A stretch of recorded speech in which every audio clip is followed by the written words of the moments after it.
All right, I'm gonna start by putting you on the spot a little bit. Okay. Um, Semester by semester, can you reel off who your mentor was, starting with the first Yes. semester? Yes, you were my first mentor. And then the next year I had, or the next semester I had Anita Riccio, and then David Elliott, and then you again. So And who was your reader? my reader was Jackie. You you you must be like the angel of death. I'm the only one left of that group. No, I They've just took all my time finishing my book. well. Also, when I got there, everybody had been there. The bunch of people had been there since like the first or second or third year, and time passes, and now it's sort of like I'm looking over my shoulder every time I see my new colleagues in the hallways because I'm next. um, I wanted to tell you too. I don't know if I ever told you this. When I was looking at the different programs, I went and read like all your books, and and Another one. all the professors at all the different the schools I was looking at, and it was your books that I was like, I want to learn to write like this. So The the highlights. What do you think you got out of that particular combination of people, different sets of skills? Did you work on different? Did you work on different age pieces?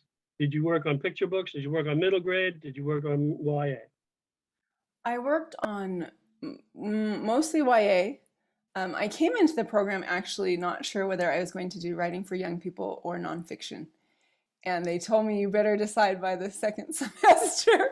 And I started in writing for young people, and I loved it and just wanted to stay. Um, so I did some interdisciplinary studies in nonfiction for young people. What did you have with you when you showed up at Leslie? How much Um, work? a bundle of nerves. You No. left with that too. Um, let's see. I had an idea for this novel, the novel that we're talking about today. I had written a couple chapters and I was interested in writing something about my grandparents, right? And it was very different at the time. I don't know if anything that I showed up with survived. I don't think it did into the final book, but some of what we worked on, the thesis, ended up in the book. So, Well, um, good. yeah. Let me try. Let me try this. I have my electronic version, but as you know, I'm eagerly anticipating my I hardcover. know. I think it's a very So slow I'm just ship. I'm just going from memory here. And what is it? 11 years ago, something like that. Yeah. When did you leave us? What year? Uh, 2011. Okay. So yeah. um, I got to tell you, I'm still. So I hope it made it all the way through, and I hope it's one of these bits that you showed up with, because that makes for a better story. Um, I still get verklempt over the scene where she's hauling around her family's possessions around the town to sell stuff. It was, to me, one of the most moving things I've read in the entire time I've been in the program. It still Oh, makes me wobble. oh. So, did you bring that with you? Did you work It, it up when you were there? And please tell me it is still in there. it is in there, I think. I think it's still in there. You think I Not remember it better than you well, no. do? I'm trying to remember what version. I don't think the part where she's just going around to different houses is in there, but there is a scene with one person who she goes to sell something to that made it in. And I did not show up with that. That was one I wrote while I was with the program. Yeah. Okay. So that's the basis for a whole other book, right? Are you working these days in any other formats? Because of course, right now I'm thinking about the picture book with her pulling her wagon around the neighborhood. Yeah, it's Do a you good work in idea. picture book, and do you have thoughts for picture book? Does this I thought appeal? I'm interested in. I think I'm interested in writing picture books mainly in nonfiction. Okay. That's what I like reading with Um, my kids. So um, I bet nobody else has written a picture book about the girl hauling her belongings around. On that on that note, this process never stops, right? Mhm. I mean, I haven't been like following you around, giving you unsolicited advice, but I'm going to do it now. Oh, good. Um, Two main things that the world wants from you are your voice and your unique selling point. Your USP is the thing. That book didn't have to be the same as your book. I mean, there are so many ideas that sound so close. And, we're all schools of fish right now, Yeah. trying to make our way, but you just have to be thinking right out of the starting box. Metaphors being mixed all over the place. You have to start thinking about that question when somebody comes and says, why is your X or Y or Z book about firemen or Mhm. whatever different? Why do we need it? If you have Mhm. an answer to that, your idea still goes forward, right? Mhm. What are you working Hopefully, on? yeah. What? What are you working on now? Oh, I'm working on another YA.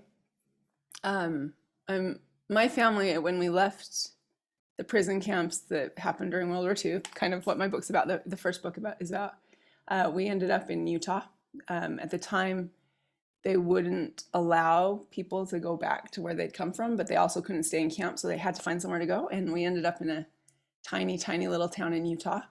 And it's a book about how you get past things like that have happened.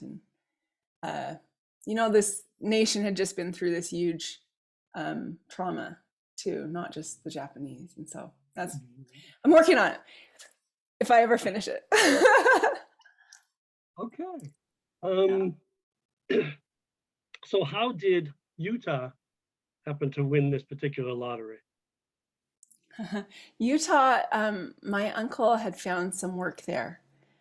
During the time that they were in camp, they started to realize they weren't really a threat, and they would let them go out on furloughs because there weren't enough men in the country to keep certain farming and different jobs going, and so they would let some of the men go out and work on the farm and things like that. And my uncle ended up doing a job in Utah, and one town he went to, he said was awful, and he would never take his family there. But then he went to another town, and they were decent to them, and so that's where he took his family. And my grandpa and grandma followed and ended up living there.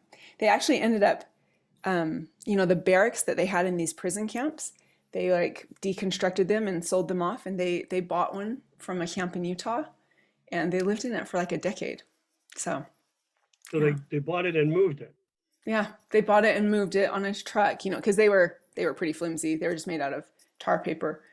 But they ended up, they had nothing. Everyone was given $25 and a bus ticket, and so it was something they could live in, and they were allowed to, I think, pitch it on the farm where they were working, and yeah, that's where they lived for a long time.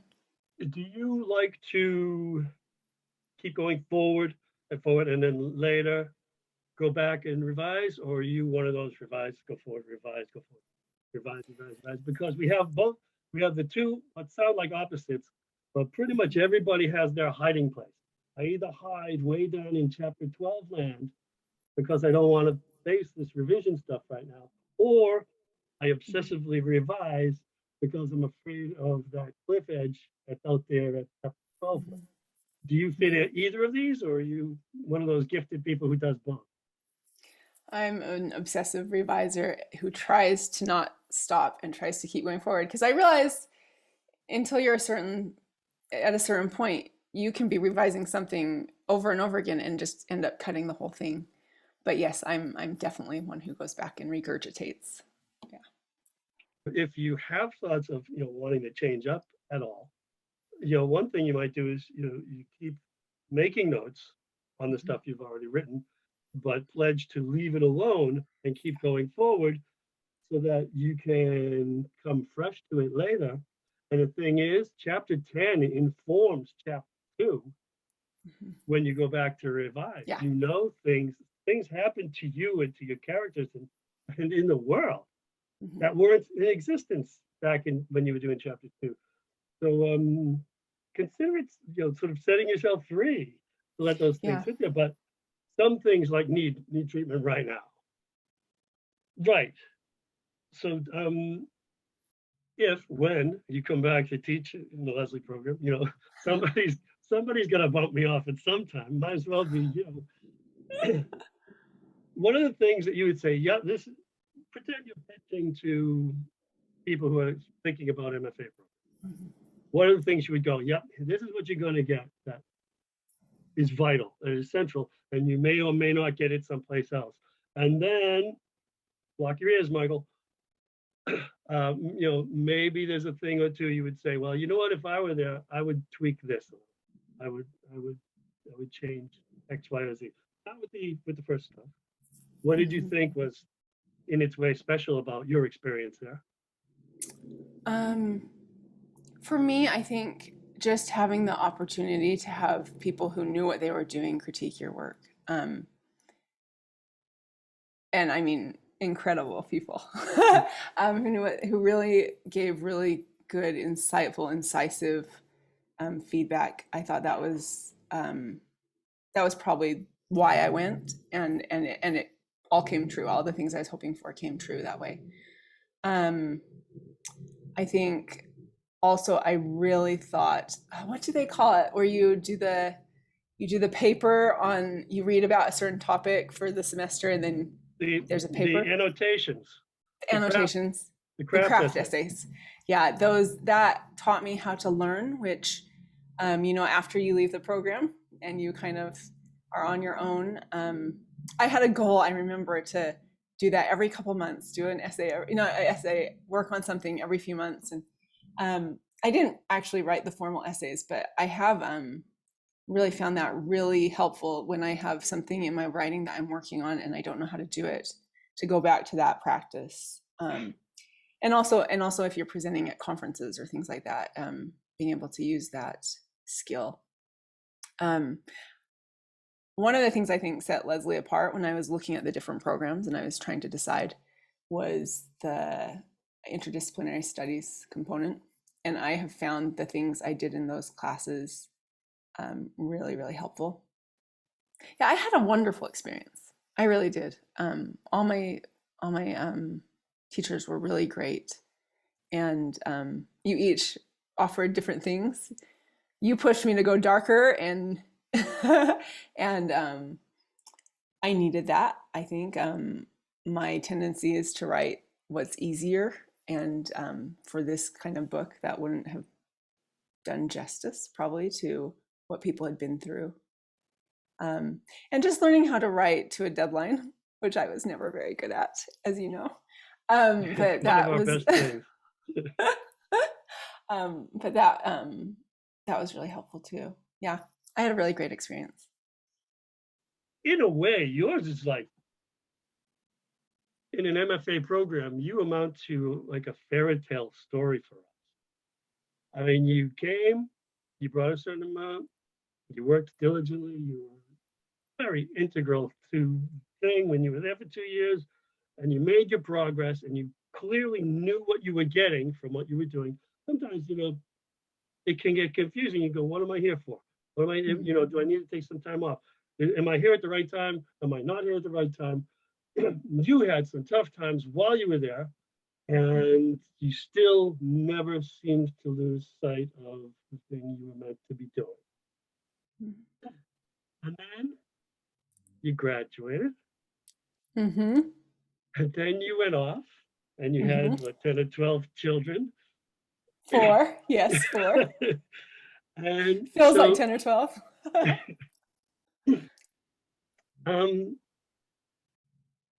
This would be very helpful for people, especially people who are involved with CCW and want this kind of thing to connect with the likes of you and go, how do you keep your hand in? How do you keep the wheels going when life is happening, when really serious life, and you're not just a passenger, you're driving this life, and it's a very demanding life. And 10 years passed, right? Yeah. Between when you left pulling that wagon and when you landed at Scholastic, right? Yeah, just about 9 years. Can you just give us just give us a brief picture of what that was like and how one keeps the wheels on the road during that situation. Well, I don't know if I'm a great, I'll give you my answer, but I don't know if it's a great answer because um, I guarantee you I, yours is a great answer well, because you did it. I took a lot of time where I was just, I never stopped writing. I always kept writing. Important people, listen to that part. I didn't necessarily write towards finishing or publication for some of those periods, especially when I had new babies or my kids had, I had one child who had some medical issues. Can I raise my hand again and call attention to what you just said? I wasn't necessarily writing to publication. I was writing, right? Yeah. And sometimes that's what sustains you, right? No, and I don't know if I could quit. I don't know if it's possible. I think I would, you know how some people need to run? I'm not one of those people, but I think some people need to write or create or, you know, and I actually think all people do, but I don't know. That's just my philosophy that all people need to create something. And so I kept working and I stayed in a critique group. And there were months where, you know, I didn't bring anything and I was just helping other people, but I was continuing to write, you know, my little things on the side. And then a few years before I sold my book, a couple years I would say, I decided I was ready to write in earnest again towards finishing, and came back to it and sort of wrote much more diligently, much more regularly and consistently, and forced myself to write the things that I might have been avoiding writing. And I don't know what it was. There was some part of me that just had lots of feelings about things that were going on in the world. And this was where I kind of poured that into, and finished and sent it out. Well, you did. Yeah, finally. Very broadly speaking, that writing diligently period and the more foot off the gas pedal period, what did they look like in terms of, you know, just practicalities, day to day? How much writing? When? How did you manage it?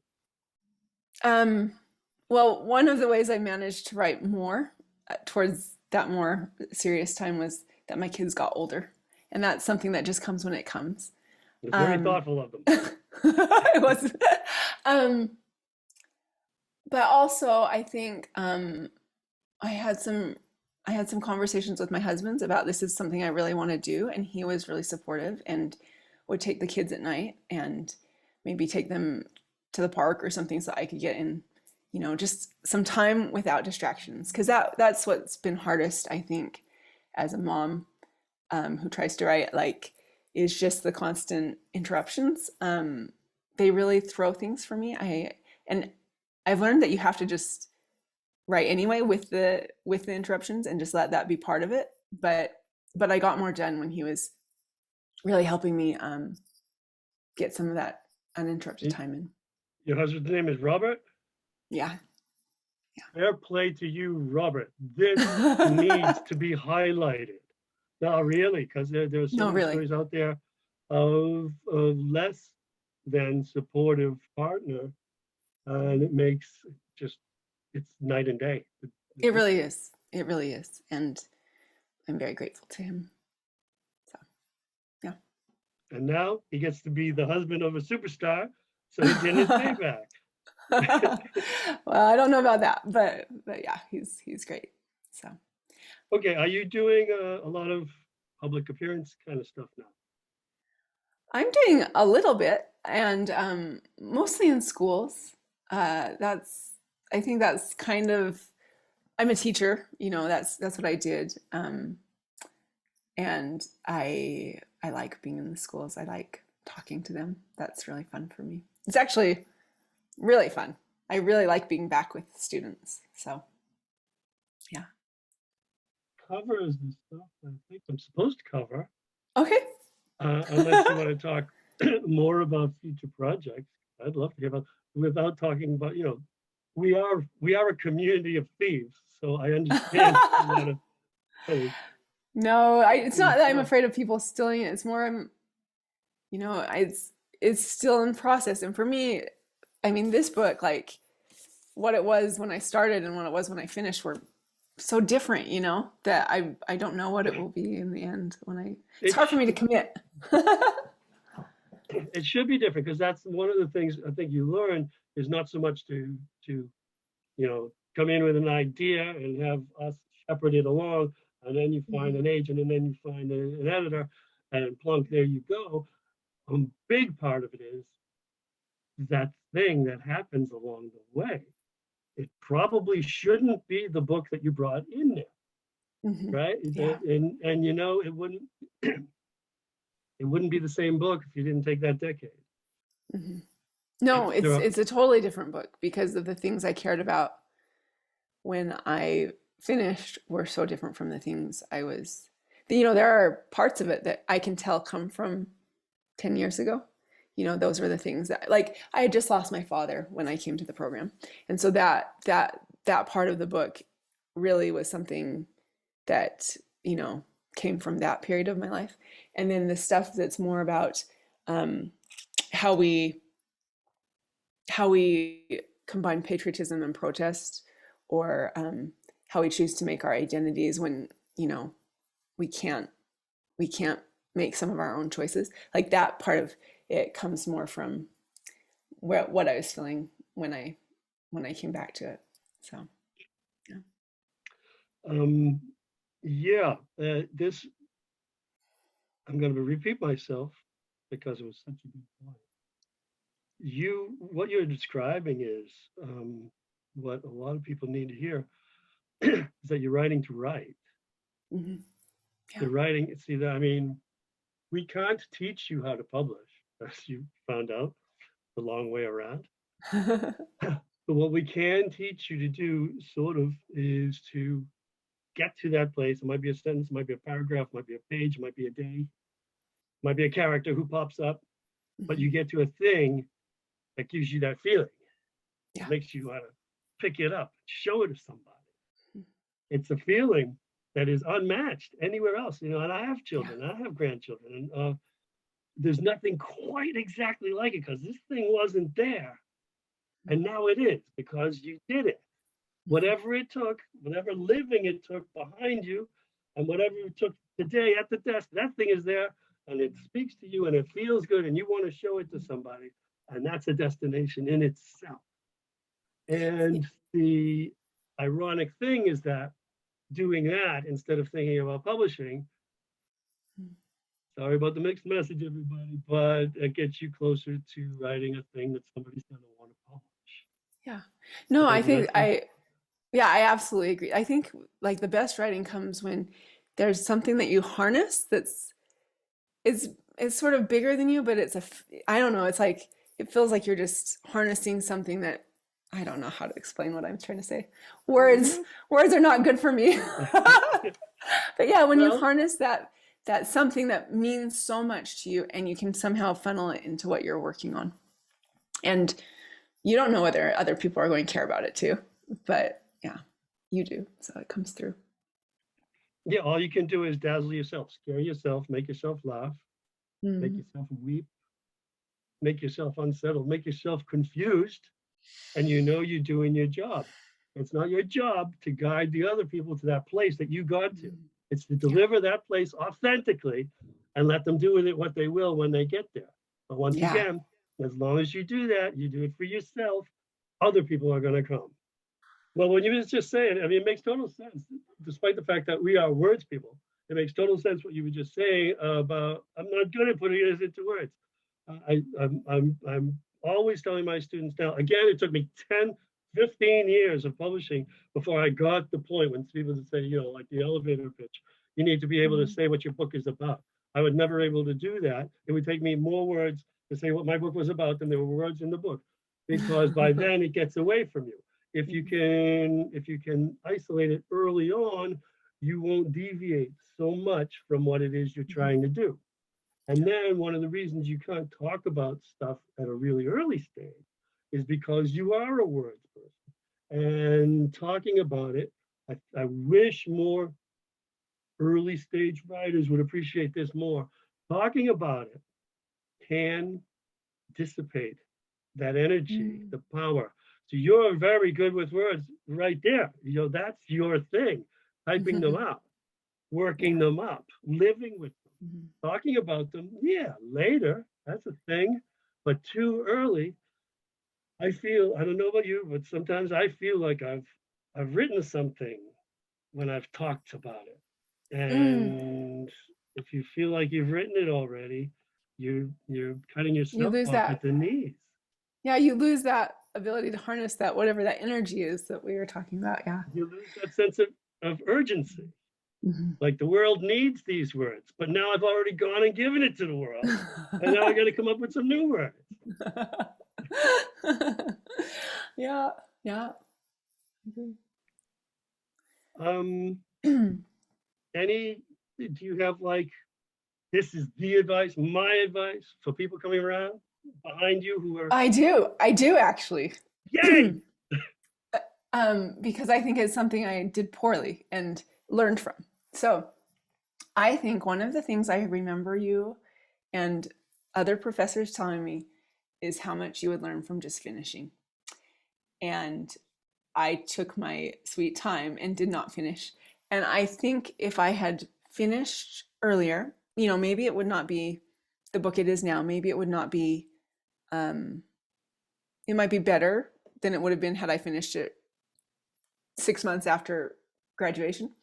But I think I would have learned more from just finishing it and that whole process. And then I would have been able to come back and revise it. And I wish I had done that sooner. So that would be my advice.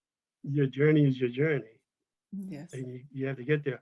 But you still, that's an important thing to pass on. You still need to be thinking about there are a lot of reasons not to finish. And there's a lot to be learned by overcoming those reasons.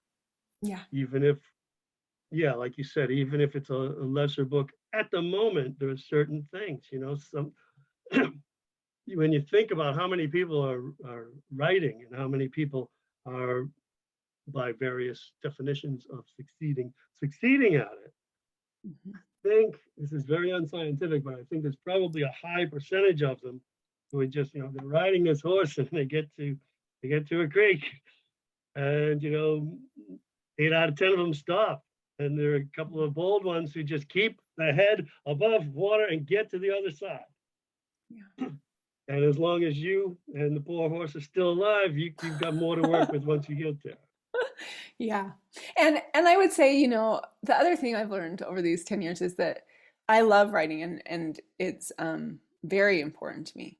But there are also other things that are important to me. And I don't necessarily regret the time I've spent putting, my kids to bed at night instead of writing and things like that, But yeah, it's a balance. It's a balance of wonderful things, and how lucky to be someone who gets to, live in both worlds a little.